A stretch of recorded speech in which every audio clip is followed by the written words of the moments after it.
پێغەمبەری خوا صلی الله علیه و سلم ئافرەتێک لە خێزانەکانی لەدایکانی ئیمانداران لەدایکی ئێمە سەفیەی کچی حویەی کوڕی ئەختەبە. ئەم ئافرەتە ئەم خاتو سەفیە باوکی جوولەکە بوو، سەرۆکهۆزێکی جوولەکان بوو لە ئەنجامی خیانەتی بەرنامەیەکی عەسکەری لەگەڵ پێغەمبەر صلی الله علیه و سلم لە جەنگێکە باوکی ئەم ئافرەتە کوژرا، مێردەکەشی بەدەستی مسلمانان و پێغەمبەری خوا کوژرا، واتە لەشکری ئیسلامی ئەم باوکەیان کوشت و مێردەکەشیان کوشت.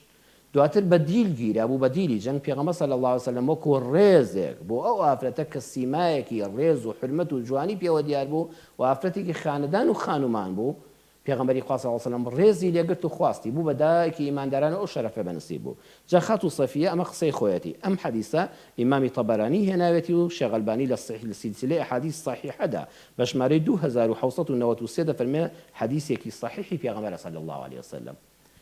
خاتو الصفية فرموي ما كان أبغض إلي من رسول الله قتل أبي وزوجي فما زال يعتذر إلي دفرمي